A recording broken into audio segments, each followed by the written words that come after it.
This is Mayank, assistant professor geography. इस video में हम हड़प्पा सभ्यता से संबंधित सभी प्रश्नों को हल करेंगे, तो बने रहिए आखिर तक। और यदि आपको इस वीडियो से कुछ भी हेल्प मिले तो इस चैनल को सब्सक्राइब करिए, वीडियो को लाइक करिए और अपने दोस्तों को शेयर कर दीजिए। तो चलिए बिना देरी किए स्टार्ट करते हैं। आज का टॉपिक है हमारा सैंदव सभ्यता, हड़प्पा सभ्यता या कांस्य युगीन सभ्यता। ये तीनों ही एक ही सभ्यता के नाम हैं, ठीक है। या हम कह सकते हैं ये सबसे पहली शहरी सभ्यता, ठीक है। सैंदव सभ्यता इसलिए क्योंकि ये सिंधु नदी के किनारे बसी हुई थी, ठीक है। हड़प्पा सभ्यता इसलिए क्योंकि ये जो सभ्यता थी उसका सबसे पहली साइट खोजी गई वो हड़प्पा थी, रावी नदी के किनारे। यानी जो सबसे पहला शहर खोजा गया वो हड़प्पा था। कांस्य युगीन सभ्यता इसलिए क्योंकि इस समय सबसे अधिक जो उपकरण या औजार या हथियार बनाए जाते थे वो कांसे के बने होते थे। और कांसा क्या होता है? कॉपर प्लस टिन, ठीक है। एसएन या टिन को मिला दिया जाए तो ये बन जाता है ब्रॉन्ज, ठीक है। इसलिए इसे ब्रॉन्ज एज सिविलाइजेशन भी कहते हैं। सबसे पहली शहरी सभ्यता भी कहा जाता है इसे विश्व की, ठीक है। तो इतने फैक्ट्स के साथ हम अपना क्वेश्चन, तो चलिए ये हमारा पहला क्वेश्चन। घटना चक्र की हम इस किताब का अध्ययन कर रहे हैं और ये हमारा पहला क्वेश्चन है कि मानव समाज विलक्षण है क्योंकि वह मुख्यतः आश्रित होता है। किस चीज़ पर आश्रित होता है मानव? क्या है वह संस्कृति पर आश्रित हो जाता है, धर्म पर, अर्थव्यवस्था पर या विज्ञान पर? तो ये चारों ही चीज़ों पे मुख्यतः आश्रित रहता है, लेकिन इन चारों में सबसे ज़्यादा किस पे आश्रित रहता है जिसके बिना उसका जीवन यापन संभव नहीं है? तो क्या वो संस्कृति होगी, धर्म होगा या विज्ञान होगा या अर्थव्यवस्था होगी? तो आप सही बता रहे हैं, वो होगा अर्थव्यवस्था। यानी जब पैसा होगा तभी सारी चीज़ें हो सकती हैं, ठीक है। क्वेश्चन नंबर बी, ये इसका आंसर क्या है? बी, ठीक है, अर्थव्यवस्था पर, ठीक है। ये एक्चुअली ये कोट है, ये कोटेशन है जो हमने क्वेश्चन पढ़ा था। चलिए इसका एक्सप्लेनेशन देखते हैं। मानव समाज विलक्षण या विशिष्ट होता है क्योंकि वह मुख्यतः अर्थव्यवस्था पर आश्रित होता है। अर्थव्यवस्था में जैसे जैसे परिवर्तन होता जाता है वैसे वैसे समाज परिवर्तित होता जाता है। जैसे खाद्य संग्राहक, यानी अगर हम शुरुआत करें तो जो मानव सभ्यता थी या शुरुआत हुई थी मानव की, तो वो खाद्य संग्रह के रूप में हुई थी। यानी फूड गैदर था, फूड गैदरिंग करने वाले फूड गैदरर था, ठीक है। यानी भोजन को इकट्ठा करते थे शुरुआती जो लोग, मानव था, ठीक है। जहाँ से भी भोजन मिला, कंदमूल फल मिले या शिकार मिला, ठीक है, तो उन सबको खाद्य संग्रह की भूमिका निभाते थे। सबसे पहले खाद्य संग्राहक थे। उनके बाद क्या हुआ कि फार्मिंग करना स्टार्ट किए, खेती करना स्टार्ट किए। तो उनकी स्थिति अब क्या हो गई, उनका ऑक्यूपेशन क्या हो गया? कृषि उत्पादन करने लगे, फार्मर किसान बन गए। उनके बाद ये प्राइमरी एक्टिविटी होगी, देन फिर किस में आ गए? उद्योग में आ गए। जब प्राइमरी एक्टिविटी से रॉ जो फाइनल प्रोडक्ट मिल गया, उसके बाद उन्होंने उस फाइनल प्रोडक्ट की वैल्यू को चेंज किया, मैन्युफैक्चरिंग की, तो वो क्या करने लगे? उद्योग करने लगे, ठीक है। तो ऐसे ही ये पूरी अर्थव्यवस्था जैसे जैसे चेंज होती है वैसे ही समाज में परिवर्तन होने लगता है, ठीक है। अर्थव्यवस्था में जैसे जैसे परिवर्तन होता है सामाजिक व्यवस्था उसी अनुरूप में बदलती जाती है। संस्कृति, धर्म, विज्ञान आदि पर अर्थव्यवस्था में उत्पादन के साधनों में परिवर्तन के अनुसार ही परिवर्तित होते हैं, ठीक है। यानी अर्थव्यवस्था के अनुसार ही धर्म भी चेंज हो सकता है, विज्ञान भी चेंज हो सकता है, ठीक है, या संस्कृति भी चेंज हो सकती है। तो सबसे मेन कॉन्स्टिट्यूएंट या मेन एलिमेंट क्या है? अर्थव्यवस्था या इकोनॉमी, ठीक है। आते हैं हम अपने सेकेंड क्वेश्चन पे। हड़प्पा निम्नलिखित में से किस सभ्यता से संबंध रखता है? क्या ये सुमेरियन सभ्यता थी, वैदिक सभ्यता थी, सिंधु घाटी सभ्यता थी या मेसोपोटामिया सभ्यता थी? तो ये हड़प्पा सभ्यता क्या है? एक सिंधु घाटी सभ्यता है। इसी का दूसरा नाम जो मैंने अभी थोड़ी देर पहले ही बोला था, इसको हड़प्पा सभ्यता भी कहते हैं, इसको सिंधु घाटी सभ्यता भी कहते हैं, इसे कांस्य युगीन सभ्यता भी कहते हैं, या इसे पहली शहरी सभ्यता भी कहते हैं, ठीक है। ये सारे नाम एक ही सभ्यता के हैं। अभी सुमेरियन सभ्यता क्या है, मेसोपोटामियन सभ्यता क्या है, इसको हम अभी एक डायग्राम से समझाते हैं। तो आप यहाँ पे देखेंगे ये लिटिल बिट एक मैप है, यानी वर्ल्ड के कुछ पोर्शन का मैप दे रखा है। इसमें ही तीनों सभ्यताओं को रिप्रेजेंट किया करूँगा मैं। यहाँ पर ये इंडिया है, इंडिया से यहाँ ऊपर से, यानी हम इंडिया को थोड़ा पूरा कर देते हैं, ठीक है। जैसे ये इसका राजस्थान वाला पोर्शन, कश्मीर, जैसे हमने इंडिया का ये पोर्शन बना दिया, ठीक है। अब यहाँ पे हम देखेंगे ये वाला जो एरिया है, यहाँ से सिंधु नदी निकलती है और ये कहाँ पे अरब सागर में आके मिल जा रही है सिंधु नदी। इसी के साथ बहुत सारी नदियाँ हैं जैसे झेलम, चेनाब, रावी, ब्यास, सतलज, ठीक है। इन्हीं के आसपास का जो रीजन है, यहाँ पे जो रीजन है, उसी में क्या हुआ था, कौन सी सभ्यता पनपी थी, सिंधु सभ्यता, ठीक है। तो ये पूरा जो इलाका है, ये पूरा रीजन क्या है, सिंधु सभ्यता का रीजन है, ठीक है। ऐसे ही यहाँ पर इराक में अरब वाले जो पेनिनसुला है, वहाँ पे इराक के आसपास, सॉरी, इस वाले रीजन में दो नदियाँ जाती हैं, ठीक है, यूफ्रेट्स और टिग्रिस। इन दो नदियों के दोआब के आसपास वाले क्षेत्र में यहाँ पे कौन सी सभ्यता पनपी थी, मेसोपोटामिया की सभ्यता, ठीक है। इसी प्रकार से यहाँ से नील नदी निकल रही है, ठीक है, और भूमध्य सागर में जाके मिल जा रही है। तो इसके आसपास वाले क्षेत्र में जो सभ्यता पनपी थी उसका नाम क्या था, मिस्र सभ्यता या इजिप्शियन सभ्यता, ठीक है। तो ये तीन सभ्यताएं थीं, इनमें आपस में व्यापार होता था, क्योंकि यहाँ का सामान जो लोथल का पोर्ट था, लोथल बंदरगाह था गुजरात में, वहाँ का सामान इधर इस सभ्यता में और यहाँ पर भी मिला है, ठीक है। यहाँ की सील्स वहाँ पे मिली हैं, वहाँ के टेक्स्ट, यहाँ वहाँ की जो किताबें थी उनमें हड़प्पा सभ्यता का नाम मेलुआ दे रखा है, या बहुत सारी चीज़ों का आदान प्रदान आपस में होता था, ठीक है। तो ये हम अभी तो हमने डायग्राम से समझा ये सारा, ठीक है, कौन कौन सी सभ्यता कहाँ पर थी, लोकेटेड थी। अब थोड़ा एक्सप्लेनेशन पढ़ लेते हैं। हड़प्पा नामक पुरास्थल, एक मिनट, हड़प्पा नामक पुरास्थल सिंधु घाटी सभ्यता से संबंधित है। इस सभ्यता का प्रथम पुरातात्विक प्रमाण हड़प्पा से प्राप्त होने के कारण सैंदव सभ्यता को हड़प्पा सभ्यता के नाम से भी जाना जाता है, ठीक है। कालानुक्रम की दृष्टि से यह सभ्यता मिस्र एवं मेसोपोटामिया की प्राचीन सभ्यताओं के समकालिक थी, यानी उसी टाइम की। तीनों मैंने सभ्यताएं जो अभी डायग्राम में दिखाई हैं, ये एक ही टाइम की सभ्यताएं हैं, ठीक है। चलते हैं नेक्स्ट क्वेश्चन पे। सिंधु सभ्यता संबंधित है, सिंधु सभ्यता किससे संबंधित है, क्या ये प्रागैतिहासिक युग से संबंधित है, आदि ऐतिहासिक युग से संबंधित है, क्या ये ऐतिहासिक युग से संबंधित है, या उत्तर ऐतिहासिक युग से संबंधित है। तो इसका जो करेक्ट आंसर है वो है आदि ऐतिहासिक युग, ठीक है। It is proto historian civilisation, ठीक है।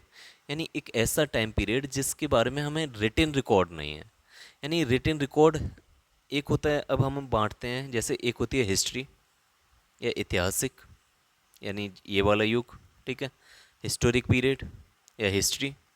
एक होता है प्रोटो हिस्ट्री, उससे पहले वाला। एक होता है प्री हिस्ट्री, जो सबसे पुराना। प्री हिस्ट्री को कहा जाता है जहाँ पर कुछ भी लिखा हुआ नहीं मिला है जिसे हम पढ़ सकें, there is no record, written record कुछ नहीं है। प्रोटो हिस्ट्री वो पीरियड होता है जहाँ पर रिटन रिकॉर्ड तो है, लिखा हुआ तो है, बट हम पढ़ नहीं पा रहे हैं अभी तक हम उसे डेसिफर नहीं कर पाए, जिसमें इसी सभ्यता में इंडस वैली सिविलाइजेशन आ जा रहा है, या हड़प्पा सभ्यता की सील्स मिली हैं, या बहुत सारी चीज़ें मिली हैं जिन पर लिखा हुआ है, लेकिन कौन सी स्क्रिप्ट में लिखा हुआ है, कौन सी लिपि में लिखा हुआ है, क्या लिखा हुआ है, क्योंकि वो भाव चित्रात्मक में लिखी है, चित्र बने हुए हैं, तो वो क्या लिखा हुआ है वो पढ़ नहीं पाए हैं आज तक। तो वो किस में आएगा, प्रोटो हिस्टोरिक पीरियड में या आदि ऐतिहासिक युग में, ठीक है। प्री हिस्ट्री को प्राग ऐतिहासिक काल बोलते हैं, ठीक है। प्रोटो हिस्ट्री को आदि ऐतिहासिक युग बोलते हैं, जबकि ऐतिहासिक युग को क्या बोलते हैं, हिस्टोरिकल पीरियड। हिस्टोरिकल पीरियड ये वो टाइम पीरियड होता है जहाँ रिटन रिकॉर्ड है, यानी लिखा हुआ भी है और उसे हम पढ़ भी चुके हैं, जैसे वैदिक पीरियड, जिसमें हमने ऋग्वेदिक पीरियड, ऋग्वेदा, जो सारे जो वेदा हैं, चारों वेदा हैं, उन सबको पढ़ चुके हैं हम। अशोका के बारे में पढ़ चुके हैं, ठीक है, ब्राह्मी लिपि को पढ़ चुके हैं। तो वो सारी चीज़ें पढ़ चुके हैं, वो सब हिस्ट्री बन गया।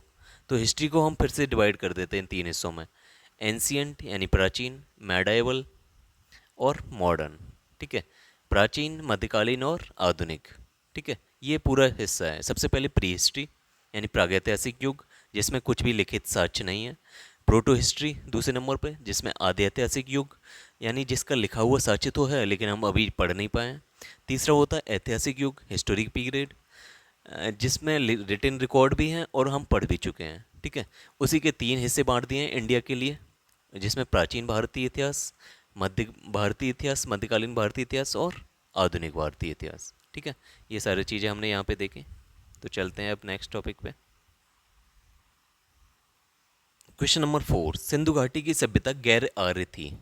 ठीक है, क्योंकि ये क्वेश्चन पूछा हुआ है, सिंधु घाटी की सभ्यता गैर आर्य थी क्योंकि वह नगरीय सभ्यता थी, उसकी अपनी लिपि थी, उसकी खेतीहर अर्थव्यवस्था थी, उसका विस्तार नर्मदा घाटी तक था। तो ये हम कहाँ से बता सकते हैं, किस चार चार एग्जाम्पल में से किस एग्जाम्पल ये प्रूव करता है कि वो नॉन आर्यन सिविलाइजेशन थी या गैर आर्य सिविलाइजेशन थी। ठीक है, तो क्या है ये इसका आंसर? तो इसका आंसर है वो नगरी सभ्यता थी। ठीक है, गैर आर्य होने का मतलब है कि आर्य सभ्यता जो थी वो एक ग्रामीण परिवेश की सभ्यता थी या रूरल सिविलाइजेशन थी। ठीक है, जो भी आर्य बाद में आके बसे, जिन्होंने वैदिक सिस्टम को स्टार्ट किया, वो सब गाँव में रहे, वो ग्रामीण सभ्यता उन्होंने अपनाई। जबकि उनसे पहले वाले, यानी वैदिक पीरियड बाद में आया, वो गाँव में रह रहे हैं, लेकिन उनसे पहले वाले सिंधु घाटी सभ्यता के लोग, वो शहरी सभ्यता थी। वो उनके बड़े बड़े शहर थे, हड़प्पा, मोहनजोदड़ो, कालीबंगन, लोथल, धौलावीरा, ये बड़े बड़े शहर रहे हैं अपने टाइम के। ठीक है, तो इनके बीच में डिफ्रेंसिएशन यही था कि जो सिंधु घाटी सभ्यता के लोग थे वो शहरी सभ्यता के लोग थे, जबकि आर्य जो लोग थे या आर्य लोग थे वो एक ग्रामीण सभ्यता के लोग थे। ठीक है, तो इसका करेक्ट आंसर क्या है? ए है। ठीक है, सिंधु घाटी की सभ्यता गैर आर्य मुख्य रूप से इसलिए थी क्योंकि वह नगरीय सभ्यता थी, जबकि आर्य सभ्यता ग्रामीण थी। ठीक है, क्वेश्चन नंबर 5, सिंधु घाटी सभ्यता को आर्यों से पूर्व की रखे जाने का महत्वपूर्ण कारक क्या है? अब कौन से सोर्स के हिसाब से हम आर्यों से, जो वैदिक पीरियड लेके आए थे, उनसे हम पहले रखते हैं सिंधु घाटी सभ्यता को? हम कहते हैं कि सिंधु घाटी सभ्यता पहले आई है, जबकि वैदिक पीरियड या आर्यंस ये बाद में आए हैं। किस बेस पे? तो हम किस बेस पे रख रहे हैं? ऑप्शन दे रखा है लिपि, ऑप्शन ए लिपि, ऑप्शन बी नगर नियोजन, ऑप्शन सी तामा, ऑप्शन डी मृदभांड। ठीक है, तो ये क्लासिफिकेशन यानी टाइम पीरियड क्लासिफिकेशन की कौन पहले आएगा कौन बाद में आएगा, ये किसके हिसाब से किया गया है? मृदभांड के हिसाब से, पॉटरी के हिसाब से। ठीक है, जो बर्तन मिले हैं उनके हिसाब से हमने क्लासिफाइड किया है कि आर्यंस बाद में आए हैं, जबकि इंडस वैली सिविलाइजेशन पुरानी सिविलाइजेशन है। चलिए इसका एक्सप्लेनेशन पढ़ते हैं। सिंधु घाटी सभ्यता लिपि ज्ञान और नगर नियोजन आदि के संदर्भ में प्रारंभिक आर्यों से अधिक विकसित थी। ठीक है, पुरातात्विक साक्ष्यों में अलग अलग काल में पाए गए मृदभांड ही सिंधु घाटी सभ्यता को आर्यों से पहले का मानते हैं। काले रंग की आकृतियों से चित्रित लाल मृदभांड जहाँ हड़प्पा सभ्यता से संबंधित है, वहीं धूसर एवं चित्रित धूसर मृदभांड जो बाद के हैं। ठीक है, तो आप ये मृदभांड की कैटेगरी पहचानने में आना चाहिए आपको कि कौन सा मृदभांड किस टाइप में रहा है। जैसे northern red and black ware, ये ब्लैक पॉटरी। लाल एवं काले मृदभांड ये किस टाइम पीरियड के हैं? ये हड़प्पा सभ्यता के हैं, इंडस वैली सिविलाइजेशन पीरियड के हैं। ठीक है, दूसरे हम पढ़ रहे हैं धूसर एवं चित्रित धूसर मृदभांड। ठीक है, धूसर एवं चित्रित धूसर मृदभांड ये किस टाइम पीरियड के हैं? ये वैदिक पीरियड के हैं, वैदिक टाइम के हैं, चित्रित एवं धूसर चित्रित। इसी प्रकार से तीसरे हैं northern black polished where, northern black polished where ये किस टाइम का है? ये मौर्यंस के टाइम का है। ठीक है, तो इस तरीके से हमें 2-3 पॉटरी के हिसाब से किस तरीके से डिवीजन किया गया है वो समझा है। ठीक है, next question, question number 6, Sindhu घाटी संस्कृति वैदिक सभ्यता से भिन्न थी। किस हिसाब से भिन्न थी ये हम अभी कर चुके हैं, और शायद वही इस दो क्वेश्चन को रिपीट किया गया है यूपीपीसीएस मेंस सन 2004 में। ठीक है, तो किस हिसाब से भिन्न थी? पहला, इसके पास विकसित शहरी जीवन की सुविधाएं थी। क्या यह सही है? चलिए पता करते हैं। इसके पास चित्रलेखी लिपि थी, इसके पास लोहे और रक्षा शास्त्रों के ज्ञान का अभाव था। ठीक है, तो क्या क्या चीज़ें थी जो सिंधु घाटी संस्कृति को वैदिक सभ्यता से अलग करती हैं? तो पहला, सिंधु घाटी संस्कृति सिंधु घाटी संस्कृति एक विकसित शहरी जीवन की सुविधाएं थी। इस सभ्यता में शहरी जीवन की सुविधाएं थी, ये बिल्कुल सही है। एक तो पहले शहरी सभ्यता थी और इसमें बहुत सारी सुविधाएं दे रखी थी। इसके पास चित्रलेखी लिपि है, बिल्कुल। यानी जो भी लिपि है, जो भी इनकी मोहरें मिली हैं, सील्स मिली हैं, वो उन सब पे कुछ ना कुछ डायग्राम बने हुए हैं। यानी वो कुछ लिखावट हुई है, लेकिन वो डायग्राम्स की फॉर्म में है, चित्रों की फॉर्म में है, जिसे भाव चित्रात्मक लिपि भी कहते हैं। तीसरा है, इसके पास लोहे और रक्षा शास्त्रों के ज्ञान का अभाव था। तो बिल्कुल सही है, लोहे का अभाव था। उस टाइम पे लोहा नहीं खोजा गया था। कुछ विद्वान मानते हैं कि लोहे के कुछ एलिमेंट्स या लोहे की कुछ धातुएं वहाँ पाई गई हैं, ठीक है। बट मेजरली, मोस्टली, लगभग 99.9% लोग विद्वान मानते हैं कि लोहा नहीं पाया गया है। एक और चीज़ है, घोड़े में कन्फ्यूजन होता है कि घोड़ा क्या वहाँ पाया गया है या नहीं पाया गया है। तो अधिकतर बहुत सारे आयोग ने घोड़े को नकार दिया है कि घोड़ा इंडस वैली सिविलाइजेशन में नहीं था। एक दो जगह पे कुछ विद्वान लिखते हैं कि उसकी कुछ हड्डियों के अवशेष कुछ साइट्स पे मिले हैं। बट अधिकतर आयोगों ने घोड़े और लोहे को नकार दिया गया है कि इंडस वैली सिविलाइजेशन के लोग इन दो चीज़ों से परिचित नहीं थे, ठीक है। चलिए इसका एक्सप्लेनेशन देखते हैं। सिंधु घाटी संस्कृति वैदिक सभ्यता से अनेक बातों में भिन्न थी। सिंधु घाटी सभ्यता पहला किस बेस पे भिन्न थी? तो पहला है कि सिंधु घाटी सभ्यता नगरीय सभ्यता थी, जबकि वैदिक सभ्यता ग्रामीण सभ्यता थी। सिंधु सभ्यता की लिपि भावचित्रात्मक थी, जबकि वैदिक सभ्यता के लोग लोहे तथा रक्षा शास्त्रों के ज्ञान से युक्त थे। और वैदिक सभ्यता एक रिटिन फॉर्म में होती थी, ठीक है। उनकी लिपि लिखावट पहचानी गई है और अधिकतर संस्कृत या ब्राह्मी लिपि में होती थी। वैदिक सभ्यता के लोग लोहे तथा रक्षा शास्त्रों के ज्ञान से युक्त थे, जबकि सिंधु घाटी की सभ्यता में लोहे के ज्ञान का अभाव था, ठीक है। चलिए नेक्स्ट क्वेश्चन करते हैं। संस्कृति की जानकारी का प्रमुख स्रोत क्या है? हड़प्पा संस्कृति की जानकारी का प्रमुख स्रोत क्या है? हाँ, हड़प्पा सभ्यता को हम वैदिक सभ्यता से आगे इसलिए रख रहे हैं क्योंकि मृदवांडों की वजह से या उनकी पॉटरी की वजह से। तो किस वजह से हम, अब ये क्वेश्चन में क्या पूछा है कि जानकारी का प्रमुख स्रोत क्या है, हड़प्पा संस्कृति हम जान कैसे रहे हैं? तो पहला शिलालेख, बिल्कुल सही है। पक्की मिट्टी की मोहरों पर अंकित लेख, ये भी सही है। पुरातात्विक खुदाई भी हुई है, उसमें से साइट्स निकली हैं, ग्रेनरी निकली हैं, ठीक है। बाथ या पब्लिक बाथ मिला है, ठीक है। बहुत सारी चीज़ें मिली हैं। ड्रेनेज सिस्टम मिला है, वेल डेवलप्ड ड्रेनेज सिस्टम, जो कवर्ड हुआ करता था। जो नाले हुआ करते थे वो कवर्ड हुआ करते थे। उनके जो नालों में क्या होता था कि कचरा जमाव के लिए सिंक होल हुआ करते थे, गड्ढे बने होते थे जिसमें कचरा भर जाएगा और पानी बहता रहेगा। नाले जो हुआ करते थे उस टाइम के, नालियाँ होती थी, वो प्लास्टर्ड, जिप्सम का प्लास्टर्ड लगा होता था ताकि उनका रिसाव ना हो दूसरी जगह पे। नालियाँ होते थे वो पक्की ईंटों से बने होते थे। तो ये बहुत सारी चीज़ें हैं जो जिससे हम हड़प्पा संस्कृति को जान सकते हैं, ठीक है। तो इसका करेक्ट आंसर होगा उपयुक्त सभी। चलिए नेक्स्ट क्वेश्चन पे।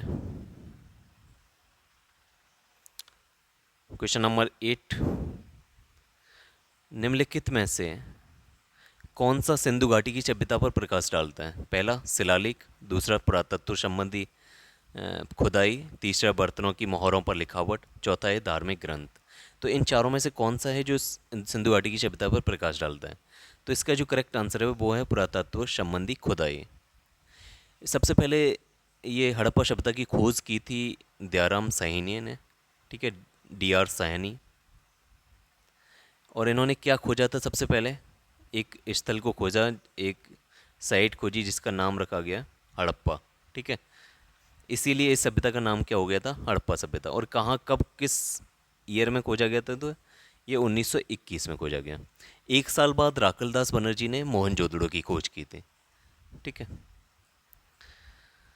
क्वेश्चन नंबर 9, सिंधु घाटी के निवासियों की सभ्यता को जानने का मूल स्रोत है। सेम क्वेश्चन बार बार रिपीट हो गए हैं, ठीक है। पहला है मोहरें, दूसरा है बर्तन, जेवर, हथियार तथा औजार। ऑप्शन सी है मंदिर, डी है लिपि। तो इसका जो करेक्ट आंसर है मोहरे हैं। तो इसका जो करेक्ट आंसर है वो मोहरे हैं, यानी सील्स हैं। बहुत सारी सील्ड पाई गई हैं, स्टेटाइट की, ब्रॉन्ज की, ठीक है, इन सब की। मंदिर उस टाइम पे था नहीं, ठीक है। सैंधव सभ्यता से संबंध विभिन्न पुरातत्वों की खोज के फलस्वरूप वहाँ से प्राप्त 3,000 से अधिक मोहरें इस सभ्यता के विषय में जानकारी के सर्वाधिक महत्वपूर्ण साधन हैं। मोहरों पर अंकित चित्रों के माध्यम से सैंधव सभ्यता के विभिन्न कार्यकलापों एवं विश्वासों पर प्रकाश पड़ता है, ठीक है। नेक्स्ट क्वेश्चन मूव करते हैं। क्वेश्चन नंबर 10, हड़प्पा सभ्यता की उत्पत्ति के संदर्भ में निम्नलिखित में से कौन सा जोड़ा सही नहीं है। तो ये अलग अलग विद्वानों के मत हैं कि हड़प्पा सभ्यता के बारे में अलग अलग विद्वानों के नम मत हैं, उनको कोडिफाई किया गया है। तो इनमें से कौन सा सही नहीं है वो चेक करना है हमें। तो इसका जो करेक्ट आंसर है वो पहला, यानी हड़प्पा सभ्यता ने मेसोपोटामिया सभ्यता से प्रेरणा ली, ये बात एम रफ़ी मुगल की नहीं है, ठीक है। जबकि EJH मैके ने कहा है कि सुमेर से लोगों का पलायन हुआ और वही लोग हड़प्पा सभ्यता के लोग बने, ठीक है। मार्टिमियर हीलर बोलता है कि पश्चिमी एशिया से सभ्यता के विचार का प्रवसन हुआ। पश्चिमी एशिया से लोग हड़प्पा सभ्यता में आके रहे। हड़प्पा सभ्यता पश्चिमी एशिया के लोगों ने बनाई, ये मार्टिमर व्हीलर का कथन था। जबकि अमलानंद घोष बोलते हैं कि हड़प्पा सभ्यता का उद्भव पूर्व हड़प्पा सभ्यता की परिपक्वता के परिणाम स्वरूप हुआ है। यानी हड़प्पा सभ्यता के जो लोग हैं वो पहले से यहीं के थे और वही लोग मैच्योर्ड हो गए और उन्होंने एक शहरी सभ्यता की उत्पत्ति की, ठीक है। ये अमलानंद घोष ने कहा है। तो इसमें गलत क्या था, गलत किसने बोला है, एम रफ़ीक मुगल ने बोला है। अब इसका सही क्या है वो हम एक्सप्लेनेशन में पढ़ते हैं। एक्सप्लेनेशन बोलती है कि हड़प्पा सभ्यता की उत्पत्ति के संदर्भ में अनेक विद्वानों ने अलग अलग मत प्रस्तुत किए हैं। पहला है EJH मैके का मानना है कि हड़प्पा सभ्यता की उत्पत्ति सुमेर यानी दक्षिणी Mesopotamia, Sumer civilisation Mesopotamia civilisation को ही बोलते हैं, जो इराक के आसपास डेवलप हुई थी, वहाँ से यानी सुमेर से लोगों के प्रवसन के कारण हुआ है। ये कौन बोल रहा है, EJH मैके बोल रहा है, ठीक है। ठीक है, हड़प्पा सभ्यता की उत्पत्ति सुमेर से हुई है, ये EJH मैके का मानना था। इन्हीं के समरूप प्रवसन के सिद्धांत के इतिहासवाद DH गार्डन तथा मार्टिमियर व्हीलर का कहना है कि हड़प्पा सभ्यता की उत्पत्ति पश्चिमी एशिया की सभ्यता से ही हुई है, ठीक है। जबकि अमलानंद घोष का विचार था कि हड़प्पा सभ्यता का उद्भव पूर्व हड़प्पा सभ्यता की परिपक्वता के परिणाम स्वरूप हुआ है। जबकि Stuart Piggott, fear service, George F देल्स तथा रफ़ीक मुगल आदि विद्वान स्थानीय उत्पत्ति के सिद्धांत को मान्यता देते हैं। रफ़ीक मुगल मानते हैं कि ये लोग यहीं के थे, लोकल निवासी थे यहीं के। एम रफ़ीक मुगल का मानना है कि हड़प्पा सभ्यता का विकास रावी नदी क्षेत्र में हड़प्पा में हुआ। इन्होंने इस पुरानी मान्यता का खंडन किया कि हड़प्पा सभ्यता ने पश्चिमी मेसोपोटामिया सभ्यता से प्रेरणा ली, ठीक है। Next question, question number 11। दो सूची दे रखी हैं, इन दोनों सूची को मिलाना है आपस में। तो हड़प्पा की खोज किसने की है, ये अभी मैंने बताया था, हड़प्पा की खोज दयाराम साइनी ने की है, ठीक है। अब हस्तिनापुर की खोज किसने की है, तक्षशिला की खोज। हड़प्पा की खोज करने वाले कौन थे, दयाराम साइनी। हस्तिनापुर को खोजा था बीबी लाल ने, ठीक है। हस्तिनापुर के लाल खोज दिया।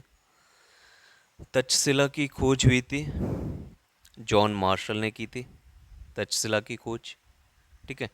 NG मजूमदार जाने जाते हैं कौशाम्बी और प्रयागराज के आसपास के रीजन को खोजने के लिए, ठीक है। चलिए नेक्स्ट क्वेश्चन पे, क्वेश्चन नंबर 12। भारत में चांदी की उपलब्धता के प्राचीनतम साक्ष्य मिलते हैं कहाँ पर। तो चांदी कहाँ से लेते थे हम, तो इसके जो प्राचीनतम साक्ष्य मिले हैं वो हड़प्पा संस्कृति में मिले हैं। हड़प्पा संस्कृति में जो चांदी आती थी वो भारत से, वो राजस्थान के एरिया से आती थी, ठीक है। और ख़ासकर राजस्थान की जावर जो माइंस हैं और अजमेर की खानों से चांदी प्राप्त करते थे, ठीक है। यानी हड़प्पा सभ्यता में जो लोग थे वो कहाँ से चांदी लेते थे, जावर की जो खाने हैं राजस्थान में और अजमेर की खानों से, ठीक है। Question number 13। हड़प्पा में मिट्टी के बर्तनों पर सामान्यतः किस रंग का उपयोग हुआ है। तो अभी हमने बताया कि रेड एंड ब्लैक पॉटरी यहाँ की पॉटरी थी, ठीक है। तो किस तरीके सामान्यतः किस कलर का उपयोग हुआ है, नीला हरा ऐसा कुछ नहीं था, नीला नहीं है, पांडु नहीं है, क्या है, लाल, लाल या काला, इन दो कलरों से ही पॉटरी बनाई गई थी हड़प्पा सभ्यता के। एक्सप्लेनेशन पढ़ते हैं इसका। प्रारंभिक हड़प्पा सभ्यता में पैर से चालित चाक का प्रयोग किया जाता था। सभ्यता की परिपक्व अवस्था में हाथ से चालित चाकों का प्रयोग किया जाने लगा। डिजाइन के आधार पर इन बर्तनों की दो श्रेणियां थीं, एक तो बिना डिजाइन वाले बर्तन की तथा दूसरी चित्रित मृदभांड की। मृदभांडों को बनाने वाली मिट्टी में रेत का मिश्रित किया जाता था। इनको पकाने पर यह हल्के भूरे लाल रंग का रूप ग्रहण कर लेती थी। इन मृदभांडों के ऊपरी हिस्सों में लाल रंग की पुताई कर दी जाती थी तथा निचले हिस्से में काले रंग से विभिन्न प्रकार की चित्रकारी की जाती थी। तो लाल और काले कलर से जो पॉटरी बनाई जाती थी, ठीक है, या बर्तन बनाए जाते थे। चलिए नेक्स्ट क्वेश्चन पे।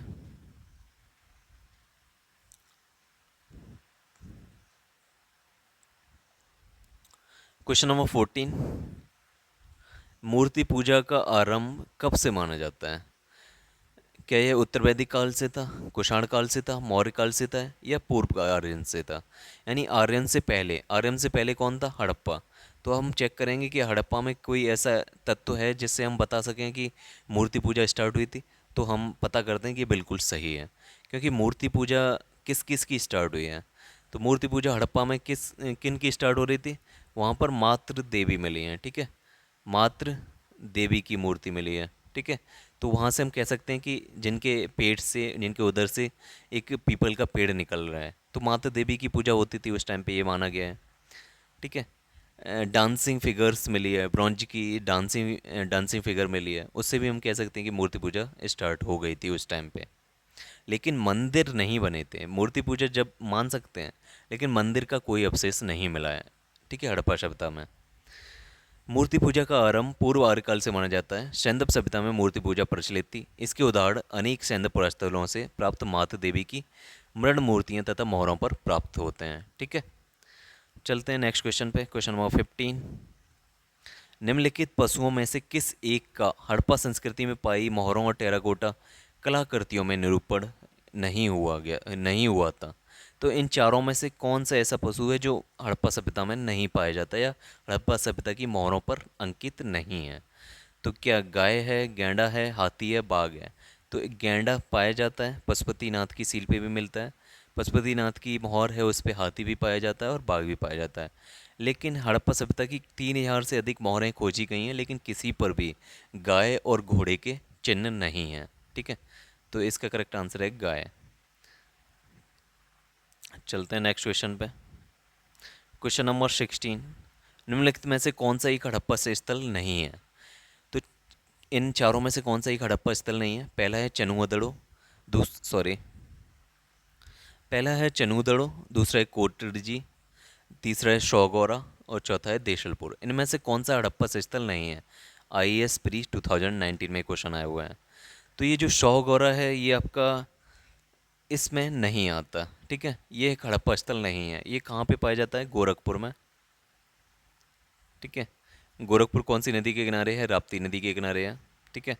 और सौगरा किसके लिए जाना जाता है? ताम्र लिप्तियों के लिए,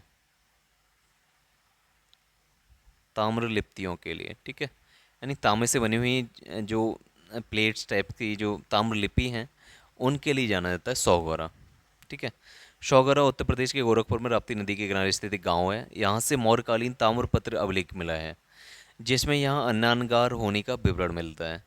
चन्हूदड़ो, कोटड़जी और देशलपुर तीनों हड़प्पा सभ्यता से जुड़े नगर थे।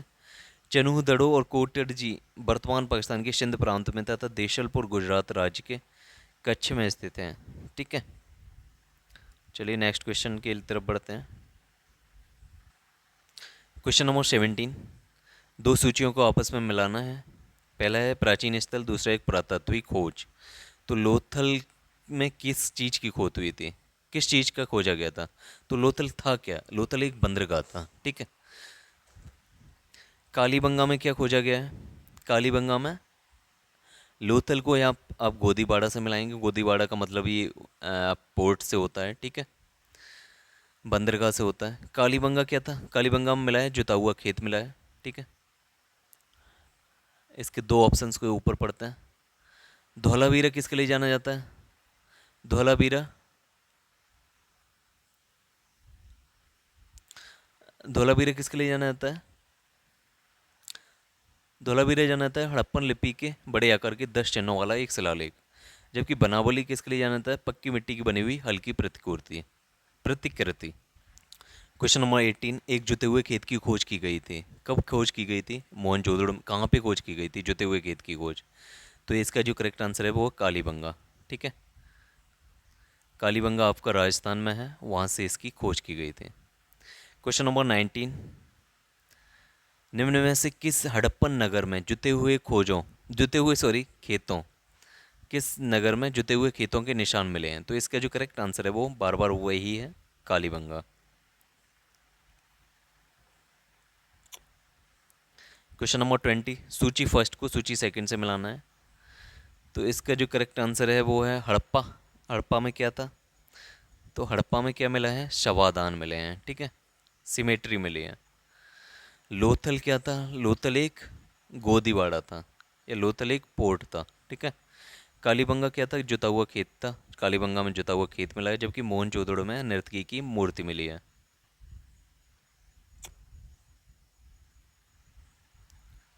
नेक्स्ट क्वेश्चन देखते हैं इसके बाद।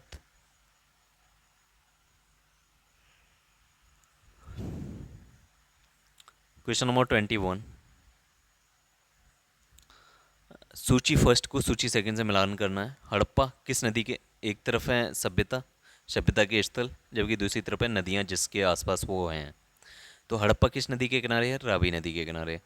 हस्तिनापुर किस नदी के किनारे है? गंगा नदी के किनारे। नागार्जुन कोंडा ये किस नदी के किनारे है? तो नागार्जुन कोंडा है आपका कृष्णा नदी के किनारे, जबकि पैठन है आपका गोदावरी के किनारे। ठीक है, पैठन जो है वो गोदावरी के किनारे है। नेक्स्ट क्वेश्चन है क्वेश्चन नंबर 22, एक तरफ इसमें हड़प्पा संस्कृति की बस्ती दे रखी है, जबकि दूसरी तरफ नदियाँ दे रखी हैं जिसके आसपास वो अवस्थित हैं। हड़प्पा कहाँ पे है? हड़प्पा रावी नदी के किनारे पे है। कालीबंगा किस नदी के किनारे है? कालीबंगा आपका लोथल जो गोदीबाड़ा है वो आपका भोगवा नदी के किनारे है, जबकि कालीबंगा आपकी घग्गर नदी के किनारे है, रोपड़ सतलज नदी के किनारे है। ठीक है, आज हम 25 क्वेश्चंस करते हैं। अगले वीडियो में हम सारे 80 क्वेश्चन तक हम लेके जाएंगे, यानी पूरा कंप्लीट कर देंगे इंडस वैली सिविलाइजेशन को। ठीक है, तो क्वेश्चन नंबर 23,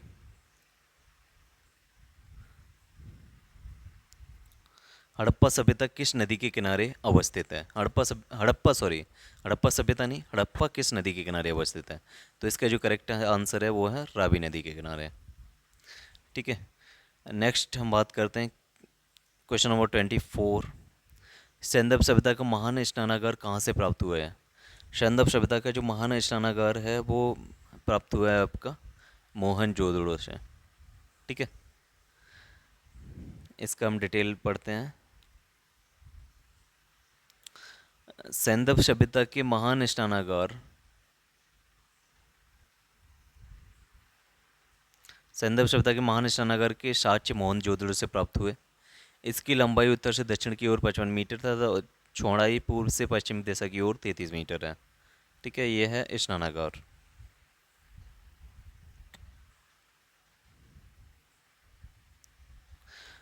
क्वेश्चन नंबर 25, विशाल स्नानागार किस पुरातत्व स्थल से प्राप्त किया गया है?